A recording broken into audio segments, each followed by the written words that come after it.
There is a motion to transmit to the archives the aforementioned 3 impeachment complaints filed last December 2, 4, and 19, 2024. Is there any objection? The chair hears none. The motion is approved. Matindi ito. Impeachment complaints Congressman mismo ang komplainan. to the archives. Mr. Speaker, I move to suspend session for a few minutes. Session suspended. Ayan o. Nako, ayan po yung matindi. Ito yung matindi. Yan ho yung bago. Si Congressman Dalip, ba yun? Yung majority leader tsaka si Speaker Romales po yung nag-uusap na yan. Majority leader at tsaka si Speaker. Ang nag-endorse mismo, complainant, ay yung 215 congressman. I-archive na yung 3 impeachment na ipinail ng civil society, marginalized sector, simbahang kaparian at mga abogado. I-archive daw po yung 3. Yung in-endorse sa Senado para magkaroon na trial ay yung mismong impeachment complaint at in-sponsor ng sobra-sobra sa pangailangan. 215 congressman. Yan ang sipa ng Kongreso. Yan ang desisyon ng ating Kongreso sa style ni Vice President Sara Duterte sa hindi pagpapaliwanag ng 612 million confidential at intelligence fund o yung tinatawag na betrayal of public trust kasi nga korupsyon, panunuhol ang issue rito. Pera ng bayan. Mas matindi po itong nangyari ngayong araw. History na naman ito. Kasi nga po, inuulit ko, para iba po yung kasing endorsement lang doon sa naunang impeachment eh. Ito po hindi. Yung mismong 215 congressman ang complainant. Kaya sobra-sobra yung numero. Kasi sa 306 congressman, ang kabuang congressman, 306 ang member ng 19 Congress. Ang 1/3, 103 o 102. 102 lang. Pasok na ang article of impeachment. Pero ang nangyari, hindi lang ho 102. 215. Kaya kulang pa nga yung lagay ko dyan. 150 hanggang 200 kasi yan ang initial kanina. Pero ito, sa official na deklarasyon sa plenaryo ng Kongreso, ngayong last day, bago mag-recess ang Kongreso, magre-resume ang Kongreso sa June after election na. So kaya pala nananahimik sila ng 2 buwang mahigit, ito pala yung pinaghandaan. Hindi na po ang civil society, hindi na po ang marginalized sector, kung hindi ito na mismo, mga congressman ang complainant at sila mismo ang nag-endorso kasi sobra-sobra ang 215 congressman. Pumabor, matanggal, ma-impeach si Sara Duterte, Vice President ng bansa. Ngayon magkakaroon na po ng trial sa Senado. Yan ang ating aabangan. Ano ang gagawin ng Senado? Magre-recess ba sila o magtatrabaho sila? Kasi sa oras na may pasa doon ng Senado, tapos na ang Kongreso. Trabaho na ng Senado. Kung ating babasahin ng impeachment proceeding, ang trabaho ng Kongreso mag-impeach. Ang trabaho naman ng Senado ay magtanggal kung may sapat na ebidensya ang ini-impeach ng Kongreso. Kaya magkakaroon ng trial. At yung huli mga pangalan binanggit, yan po yung mga prosecutor. Yan yung Congress prosecutor. Ganun po talaga ang impeachment process.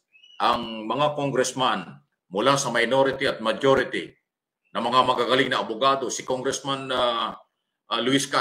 Jinky Castro, Luistro, ang number 1 na binanggit.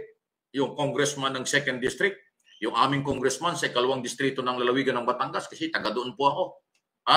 Yun po yung pinili na nangungunang prosecutor. Sila yung magiging taga-usig. Sila yung uusig. Magpipresenta ng lahat ng dokumento na magpapatunay na inimpeach nila kung dapat matanggal sa pwesto si Vice President Sara Duterte. Yan po yung nangyari. Iyak dito ang mga DDS, iyak dito ang mga Duterte, iyak dito ang kailang mga supporters. Pero wala tayong magagawa. Impeachment process under 1987 Constitution. Yan lagi kong sinasabi sa aking mga video na nakaraan. Talaga pong yan ang masusunod. Hindi pwedeng masunod ay ang kagustuhan ng Malacanang. Kung sinasabi nila na ayaw ng Malacanang, hindi gagalaw ang Kongreso, ito, record. Sabi ng Malacanang, sa kanyang opinion, hindi kailangan impeachment, pero dahil hanggang doon lang ang kanyang kapangyarihan, dahil ang merong kapangyarihan ng Kongreso, eto, in-impeach na po. Sa side ng Kongreso, tapos na si Sara, impeach na. Doon na lang ho sa Senado ang pagpapatunay ng mga bintang, paratang sa betrayal, corruption, at kung ano-ano pa doon sa 612 Confidential at Intelligence Fund. Kasi hindi po talaga na-justify before peoples of the Philippines, before Congress, before House of the People, kung saan ginastos ang pera ng 2022 at ng 2023. Ito ang sipa ng rule of law. Yan ang sipa at proseso ng 1987 Constitution. Yan na po ang ating inaabangan. So, yung trial na lang po. Kailan magsisimula ang trial? Under pressure ngayon ng Senado. Kasi pag nag-break today ang Kongreso at Senado, break din ng Senado. Sabay po yan, hindi pwedeng hindi. Pero dahil nga may impeachment, so mawawala itong break na ito. Magtatrabaho sila. Ang mga private, yung mga prosecutor, na mga nabanggit na mga pangalan, led by Congressman Luistro, at yung iba pa, marami-rami po yung abogado binanggit. Sasamahan pa yan ng mga private prosecutor na manggagaling dun sa mga ibang complainant. Siguro maraming magbo-volunteer dyan ng mga private prosecutor para idiin ang pangalawang Pangulo at palakasin yung kasong pagtanggal. Tanggal na siya sa Kongreso, impeach na po sa Kongreso. Sa Senado, ang trial para patunayan ang mga pwedeng paglabag sa saligang batas at sa mga batas tungkol sa paggastos ng pera ng Office of the Vice President at ng dating Secretary ng Department of Education. So ito po yung breaking news. Kaya po tayo nag-live. Yan ay ating inaabangan ilang araw na. So yun pong dahilan ng dalawang 2 months and 5 days or 4 days na hindi gumagalaw sa Office ng Secretary General, ito na ho, gumalaw na. Pero wala ng public hearing. Pagdating galing sa Speaker, galing sa Secretary General, diretso sa House Speaker. Pagdating sa House Speaker, nag-quorum sila, nag-meeting sila kayo ng umaga. Ngayong hapon, diniklara na, impeach na si Sara. Signed by 215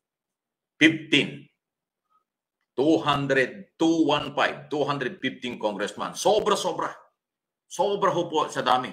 102 lang impeach na, pero ito 215. So hindi natin masisisi yung mga congressman dahil yung mga congressman ang nakakita, sila yung hindi maayos na pagtrato ang ginawa ni Vice President sa Committee on Appropriation, Blue Ribbon Committee na nag-imbestiga dyan sa di umano ay korupsyon sa Confidential at Intelligence Fund. So wala pa hong reaksyon ng kampo ng mga Duterte kung ano ang magiging reaksyon nila yan. Pero wala na siguro magagawa.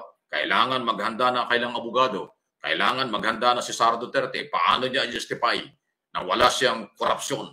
Paano niya ma-justify na legal ang kanyang paggastos ng pera? Yan ay sa trial na sa impeachment court. Ang mga senador ay magiging senator judge. Ang maglilid ng impeachment at ng presiding officer ay ang Senate President, si Chis Escudero, ang magpipreside ng trial. Kung kailan, aabangan natin. Senado na ho ang mag-i-schedule yan. Pero ngayon, tuloy ang trabaho ng mga prosecutor na galing sa Kongreso, mga congressman, para panindigan yung kanilang mga ebidensya against Vice President Sara Duterte.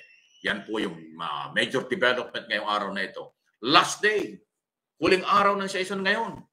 Ito pala ang last minute. Kung yung magugunita, yan din yung ginawa ni pero yung ginawa ni kakaiba yun. Talagang may debate pa sa floor. Ito wala nang debate, walang tumutol eh.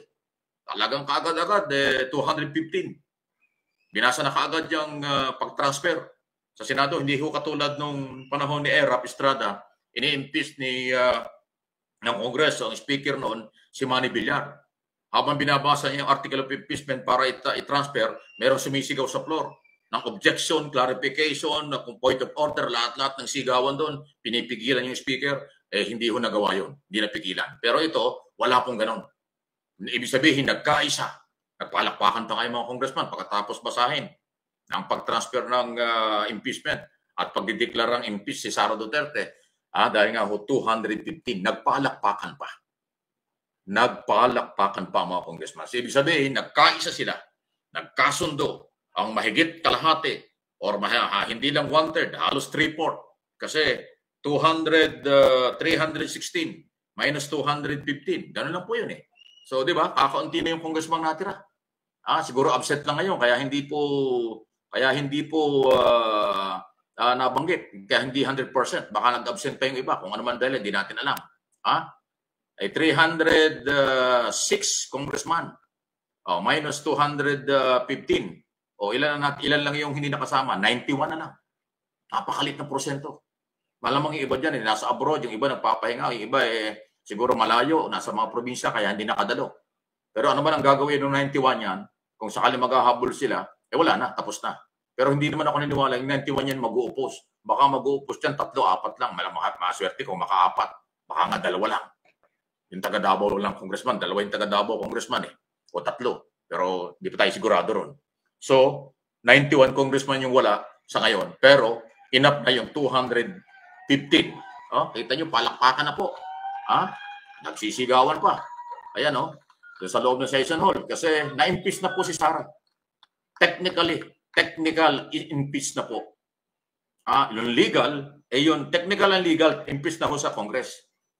Pero yung issue ng talagang pinatalsik na siya sa Senado pa, magtatrial pa.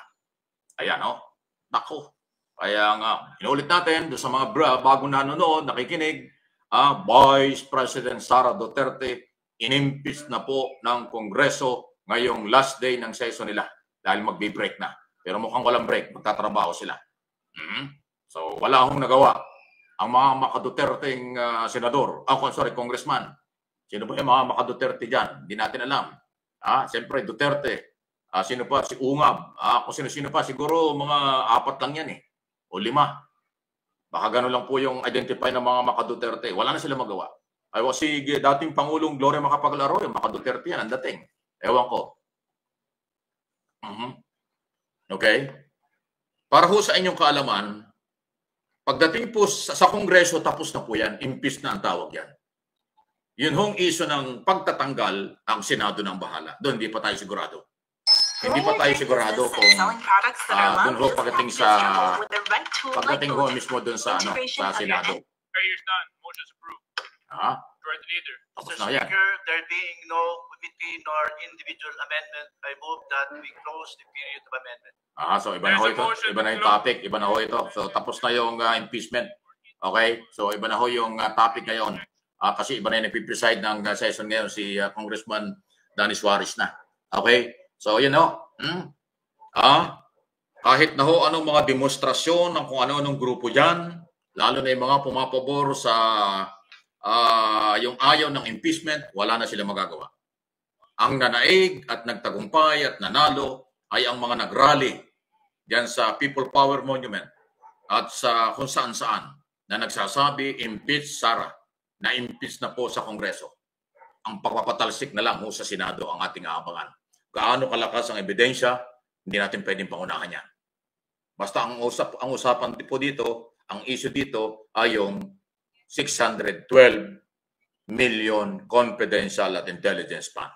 Maliban lang kung iharap sa trial ni Vice President bilang ebidensya si Kukoy Villamin at si Mary Grace Piatos. Pag niharap niya in person at inamin niyang sa kanya napunta ang pera, baka makalusot si Sara. Pero kung walang tatayo na nandun sa acknowledgement receipt, mahigit na 4,000 more or less na mga acknowledgement receipt yung naisumite before Commission on Audit. Kung yung mga tumanggap ng acknowledgement receipt na yan ay totoong tao at naipresenta sa trial, sa impeachment court, at na-justify na yun ang gumastos ng pera, yun ang pinaglagyan ng pera, mayroong pwedeng acquittal. Hindi matatanggal si Sara. Pero pag hindi niya na-produce kung saan niya ginamit yung 612 million pinag-uusapan, sino ba itong Piato, sino ba yung Villamin, sino ba yung acknowledgement receipt, ng mga taong yan. Pero malabo yun kasi sabi na po ng Philippine Statistics Authority, walang birth certificate, walang marriage contract, walang death certificate. In other words, walang tao na gano'n ang pangalan sa Philippine Statistics Authority. Maliban lang kung biglang may lalabas sa trial. So, anything can happen. Biglang may dumating doon ng mga aako na sila yung tumanggap ng pera. Pero hindi basta ganun kadali. Basta tinanggap mo yung pera, tapos na hindi. Kailangan mo i-justify bakit ka tumanggap ng pera. Sino ka? Bakit ka tumanggap ng pera? Sino ka at bakit ka binigyan ng pera ng pangalawang pangulo? Hindi, ganun pa rin ho ang tanungan dyan. Cross-examination yan. Kahit may umamin kung saan mo dinalang pera, ikaw ang naghawak ng pera, tatanungin ka pa rin. Bakit ka nabigyan ng pera? Sino ka at bakit ka mawak ng pera ng gobyerno? Ganun pong kalupit ang trial. Kaya po, wala na. Yan ho yung aabangan natin. Wala na sa Kongreso. Wala na sa kamay ng Kongreso. Ang trabaho na ng Kongreso ngayon, patunayan ang kanilang kaso. Patunayan ang pagkaka-impeach nila kay Sara sa trial impeachment court ng mga senador.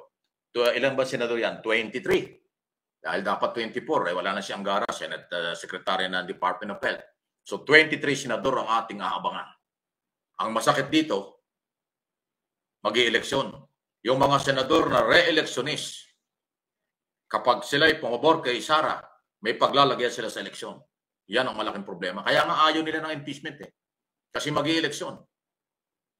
Pag totoo yung 41% sa survey, pabor sa impeachment, 35 lang ang ayaw ng impeachment, 19% ang undecided pag nagkaroon ng trial, at yung mga senador ay pumabor kay Sara Duterte at re-electionist, definitely hindi mananalo sa eleksyon yan. Talo yan sa eleksyon sa Mayo. Kaya napaka-critical ng kalagayan ang political career ng mga re-electionist na senador. 12 yan. Tagilid ang kanilang political career pag hindi sila naging neutral, hindi sila tumingin sa ebidensya. At lalo tigit, hindi ka na tumingin sa ebidensya, pinagtanggol mo pa si Sara Duterte, Vice President, diyan sa impeachment trial, tagilid ang tabakuhan ng kandidatong yan. Hindi yan iboboto ng taong bayan sa May election. Yan po ang aking analysis at opinion. Sabi nila, saka ng impeachment kasi hindi naman natin sigurado ang mga senador kaya hahawakan. Hindi natin mapapanghawakan ng mga senador. Hindi po. Ano man ang kailang gagawin, ang ganti ng bayan, ang paghuhusga ng bayan sa eleksyon sa Mayo, doon may paglalagyan ang mga sa tingin ng mga mamamayang Pilipino ay magiging pro-Duterte. Pro-Duterte para sa acquittal. So ang magboboto ng acquittal dyan na hindi nakatingin sa ebidensya, may hirapan sa eleksyon. Yan po yung aking opinion. Pero yung mga senador na re-electionist, pero bumoto na impeach si Sara, malamang manalo yan. Kasi nga mataas ang percentage ng pabor na ma-impeach si Sara dahil ho sa ugali, attitude, at kung ano-ano pang tawag dyan na nakita natin sa mga public hearing, sa press conference, sa pananalita ni Sara, pananalita nila, kung ano-ano, yan ang pagbabasihan. Matindi ang laban. Mabigat po ito. So, ayan na po ang bagong development. Breaking news natin. Although kayo na umaga, naramdaman ko na ito. Naramdaman ko na po ito kayo na umaga. Ayaw ko lang sabihin dahil ayaw kong pangunahan. Ayaw kong pangunahan ng mga otoridad. Pero dito, dahil nga po sa official na in-impeach ng ating Kongreso, tama-tama, nadinig naman ninyo, paka-review na lang po ninyo. Nadinig naman ninyo yung pagbabasa ng figures, ilan ang pumabor na congressman, ilan ang one-third, ilan ang kabuuan ng Kongreso, so sumobra-sobra. Yung aking nakalagay dyan sa title, kulang pa nga. Akala ko 150. Yan kasi initial kaninang umaga eh. Bago nag-launch, yan po yung pinag-usapan, 150 hanggang 200. Kaya nahimig ako kasi hindi pa ako sigurado ron. Pero ngayong hapon, ayan na nga. 215, sumobra pa doon sa ating inaasahan. Ganong kataas ang percentage. Halos 1/3. Sa halip na 1/3, naging 3/4. More or less. Ang required sa impeachment ng 1/3 ng 306. So 102 o 103 lang ang kailangan. 215. Abay, talagang lagapak. Talagang laglagan. Talagang laglag si Sara sa side ng Kongreso. Ayan po. Yan ang major news ngayong araw na ito. Hindi lang dito sa Pilipinas. Balita rin ito sa abroad. Tama-tama ngayon pong oras na ito. Anong oras na ba? 4:20 ng hapon sa Europe at saka sa Middle East, umaga pa lang. So gising na gising ang ating mga kabayan sa Europe at Middle East. Salamat po sa inyo. Kaya lang sa America and Canada, sa North America, ganitong oras tulog na tulog sila. 2:00, 3:00 yata ng madaling araw sa kanila. So pagising nila sa kanila malalaman na impeach na si Sara sa side ng Kongreso. Pero wala tayong magagawa. Talaga kung magkakaibang oras, kaya hindi ko rin control. Gustuhin ko man ng madaling araw o anumang oras, gusto kong kayo gising. Pero dahil nga biglaan ito, breaking news ito, kaya nga ganitong oras nag-live tayo. Dahil nga po, ating binabantayan yan. Inuulit ko, kaninang umaga pa, ramdam ko na. Alam, meron na kaming idea sa media. Kami mga mamamahayag, advance kami ng mga information. Meron na kaming advance information kanina pang umaga na may mangyayari ngayon. Pero hindi ko inunahan. Ayaw na ayaw kung pinangunahan sila. Gusto ko yung eksakto na mangyayari at nangyari na nga ngayong hapon. Nagkulang pa nga ako ng number. 150 to 200 lang ilagay ko dyan sa title. Kaya babagawin ko mamaya. 215, inuulit ko. 215. At ang Kongreso, para sa huling mga nanonood, ang mga congressman mismo, ang complainant. Sila rin na nag-endorse. So talagang kalaboso si Sara. Yan ang bunga ng style ng pananagot, style ng drama, style ng lahat ng klaseng style ni Sara Duterte sa pagharap at kawalan ng respeto sa mga membro ng Kongreso. Walang respeto sa mga komite. Committee on Appropriation, Blue Ribbon Committee, ay talagang delikado at walang respeto sa Speaker of the House, pati sa ating Pangulo. Walang nagawa ang ating Pangulo, hindi napigilan ng Kongreso. At hindi naman niya pinigilan. Ang kanya doon, opinion lang. Ang opinion niya, hindi magkakaroon ng impeachment. Pero hindi ho nangyari yun. Kasi ang Kongreso ang merong authority under 1987 Constitution. Ayan, Okay, so paki-like na lang po ninyo, paki-share po ninyo sa ating mga kababayan sa buong mundo, sa buong Pilipinas. Kung saan meron kayong nakikita at paniniwalang may Pilipino, i-share po ninyo ito. Wala tayong magagawa. Ito ang rule of law. Inuulit ko, Sara Duterte Vice President, inimpeach na ng Kongreso. 215 congressman ang complainant, ang nag-endorse, kaya magkakaroon na po ng trial sa Senado.